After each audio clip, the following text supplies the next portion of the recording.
नहमदुहु व नुसल्ली अला रसूलिहिल करीम अम्मा बाद फ़अऊज़ु बिल्लाहि मिनश शैतानिर रजीम बिस्मिल्लाहिर रहमानिर रहीम।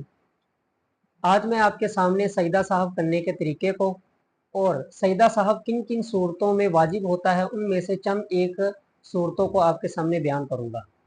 सबसे पहले तो ये समझ लीजिए कि नमाज में जितने वाजिबात हैं उन वाजिबात में से कोई एक वाजिब या कई वाजिबात छूट जाएं तो सजदा साहब वाजिब हो जाता है। अब अगर नमाज में आप सजदा साहब कर लेंगे तो नमाज दुरुस्त हो जाएगी, वरना आपको नमाज दोबारा पढ़नी पड़ेगी।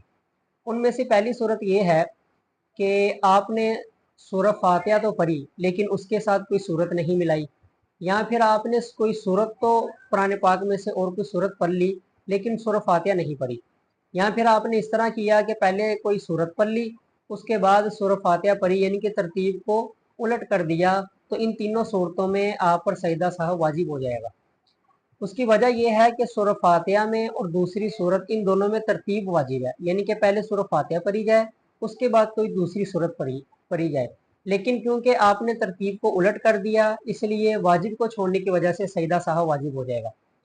और दूसरी सूरत यह है कि आप 4 रकत वाली नमाज पढ़ रहे थे और 4 रकत की पहली जो 2 रकते हैं उनमें सूरह फातिहा पढ़ी, तो अब उनके साथ सूरत मिलाना ये वाजिब है फ़र्ज़ की पहली 2 रकतों में।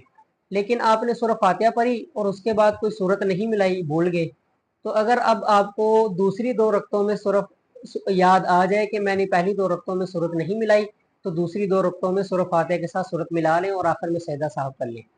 लेकिन पहली 2 रकतों में भी सूरह फातिहा के साथ सूरत नहीं मिलाई और दूसरी 2 रकतों में भी सूरह फातिहा के साथ सूरत मिलाना भूल गए, तो अब आखिर में सजदा साहब करेंगे तो नमाज दुरुस्त हो जाएगी। और ये याद रखें कि अगर फ़र्ज़ नमाज पढ़ रहे हैं तो उसकी पहली 2 रकतों में सूरह फातिहा के साथ सूरत मिलाना वाजिब है।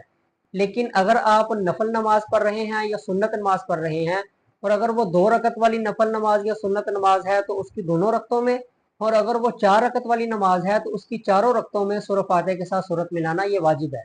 सुन्नत में फ़र्ज़ की पहली 2 रकतों में और सुन्नत की तमाम रकतों में सूरह फातिहा के साथ सूरत मिलाना वाजिब है। जैसे आप ज़ोहर की नमाज़ पढ़ रहे हैं तो ज़ोहर की नमाज की जो 4 सुन्नतें हैं उसकी चारों रकतों में सूरह फातिहा के साथ सूरत मिलाना ये वाजिब है। किसी एक भी रकत में सूरह फातिहा के साथ सूरत नहीं मिलाएंगे तो फिर नमाज नहीं होगी, अगर सजदा साहब नहीं करेंगे तो।